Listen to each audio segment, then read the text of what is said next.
Et donc, le premier trouble de gouvernance au Nouveau-Brunswick, c'est le manque de planification pour les ressources humaines.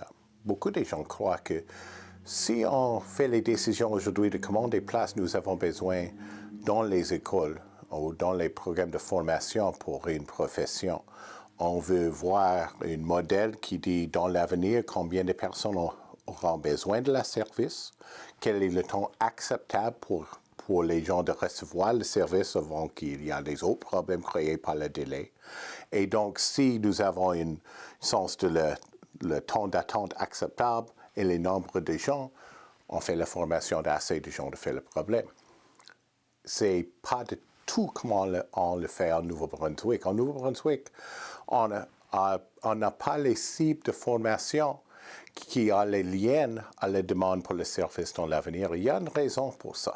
Dans les années 90, il y a une décision, beaucoup de gouvernements, non seulement Nouveau-Brunswick, mais beaucoup de gouvernements, de faire des limites de formation sur beaucoup des professions, comme travailleurs sociaux, comme médecins, comme infirmières, comme enseignants, comme travailleurs sociaux. La raison était, si on a moins de personnes qui donnent le service, c'est une façon de contrôler les dépenses. Comme exemple, si nous avons une célébration et nous avons les services avec l'alcool, avec une barre ouverte, sans prix, et après quelques heures, on dit « Oh, les dépenses sont trop hauts, on doit changer quelque chose. » Est-ce qu'on peut fixer un prix pour les breuvages? Non, on ne veut pas le faire exactement. Est-ce qu'on veut faire les limites? Non, pas les limites. Mais si on réduit le nombre de personnes qui sont en train de servir les breuvages, le nombre des breuvages qu'on donne chaque heure, on peut le réduire. Et donc, on a réduit le nombre des personnes. Oui, ça crée des listes d'attente, mais c'est un problème pour demain. Malheureusement, maintenant, nous avons un problème pour demain. Parce que dans beaucoup de services, nous avons les listes d'attente. Et donc, comme exemple, s'il y a un manque de médecins ou psychologues, nous avons plus de gens qui paraissent dans les salles d'urgence en crise.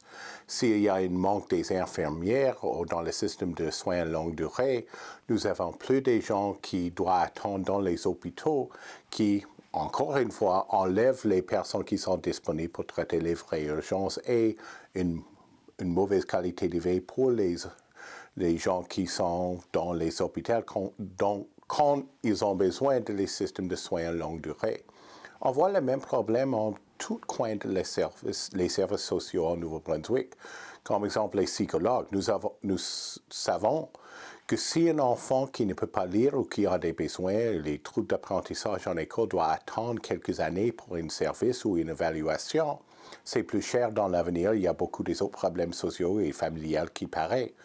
Mais dans les écoles, nous avons comme exemple les places pour 27 psychologues. Nous avons seulement 7 psychologues.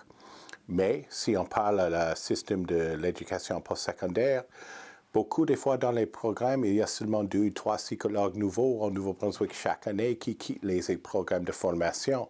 Et quand on a parlé à le ministère responsable, nous avons dit, on ne parle pas exactement du nombre des places, on donne simplement le financement dans une grande montante. Et donc, si on ne fait pas la planification basée sur les demandes actuelles, à quelque point l'avenir arrive et nous avons le temps d'attente de créer des autres problèmes plus complexes et plus chers. Et donc, le premier problème en gouvernance au Nouveau-Brunswick, où on doit changer notre façon d'opérer, c'est la planification des ressources humaines.